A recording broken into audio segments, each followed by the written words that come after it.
sebelum intermittent fasting, ada juga diet keto. Diet keto, benar. Ada juga diet calorie reduction. Jadi kita nurunin asupan kalori yang dimakan. Misalnya sehari makannya 2000 kalori, sekarang 1500 aja misalnya. Jadi ngurangin apa, terus banyakin gerak.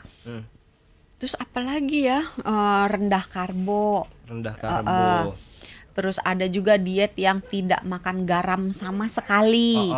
Ada juga diet yang tidak makan gorengan sama sekali gitu. Jadi gaya dietnya termasuk yang Teteh Tina tadi, saudara saya itu rainbow diet gitu. Ada juga yang kemarin dititip sama Mbak Sesa. Halo Mbak Sesa, dengerin ya. Mbak Sesa, halo, titipannya katanya detox gitu kan.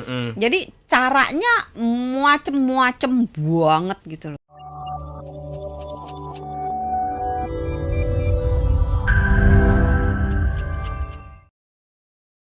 Diet itu adalah sebenarnya pola makan. Nah, itu fungsinya banyak. Apa aja emang fungsinya, Dok? Ya tergantung ekornya ditempelin apa. Pertama diet nurunin tensi, nurunin kolesterol, nurunin berat badan, nurunin gula, batu ginjal, diet untuk penderita ginjal gitu.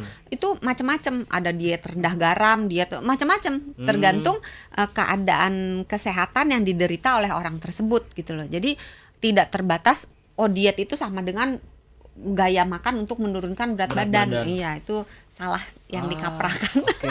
Nah, kalau nurunin berat badan sama pengen langsing, itu sama atau beda? Ini pertanyaannya sulit nih. Kurang lebih sama. Kurang lebih sama. Tapi cara yang menuju ke sana itu yang beda. Nah, kita kan udah berarti spesifik ya, ingin ngebahas soal diet yang fungsinya adalah nurunin berat badan. Nah, kalau gitu jenis-jenisnya, kita masuk ke jenisnya juga ada banyak ya, diet untuk nurunin berat badan. Ada berapa macam jenis? 200-an macam diet, iya. Kita kalau sampai dibahas, subuh ya, Mas Yose ya. Kayaknya 1-2 tahun nggak kelar itu. Tapi yang kita ambil paling populer deh, paling banyak dilakukan gitu. Kalau di Indonesia sekarang ini yang trennya lagi naik daun intermittent fasting. Intermittent fasting ya. Terus kalau yang sebelum intermittent fasting ada juga diet keto. Diet keto, benar. Ada juga diet calorie reduction. Jadi kita nurunin asupan kalori yang dimakan. Misalnya sehari makannya 2000 kalori, sekarang 1500 aja misalnya. Jadi ngurangin apa, terus banyakin gerak. Terus apalagi ya, rendah karbo. Terus ada juga diet yang tidak makan garam sama sekali. Ada juga diet yang tidak makan gorengan sama sekali gitu. Jadi gaya dietnya termasuk yang Teteh Tina tadi, saudara saya itu rainbow diet gitu. Ada juga yang kemarin dititip sama Mbak Sesa. Halo Mbak Sesa, dengerin ya. Mbak Sesa, halo, titipannya katanya detox gitu kan.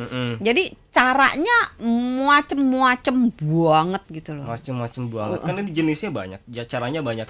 Gimana cara kita nentuin saya pengen yang diet mana gitu. Ini nih, saya yang mana nih? Apakah memang tiap jenis itu ada semacam klasifikasi atau syaratnya? Pada dasarnya supaya sebuah diet, ini diet kita membatasi di menurunkan berat badan, sekali lagi ya sahabat Sonora, supaya diet itu bisa berhasil dengan baik, mencapai tujuan menurunkan berat badan, sekaligus tidak merusak kesehatan dan abadi penurunan berat badannya. Karena nurunin berat badan itu sebenarnya nggak susah. Yang susah itu mempertahankan supaya berat badan yang sudah terbang entah kemana jangan kembali lagi. Itu yang susah. Kalau cuma sekedar turun tidak terlalu sulit. Nah, supaya penurunan berat badan itu tidak kembali lagi, tidak balik ke berat semula, maka ada beberapa patokan yang perlu diperhatikan, bahwa dietnya itu harus mudah dilakukan. Kalau dietnya terlalu rumit, biasanya orang tidak akan bertahan. 3 bulan, 4 bulan, 5, 6, habis itu gila susah ya gitu. Berhenti aja. Terus berhenti gitu. Dietnya misalnya gimana? Raw food.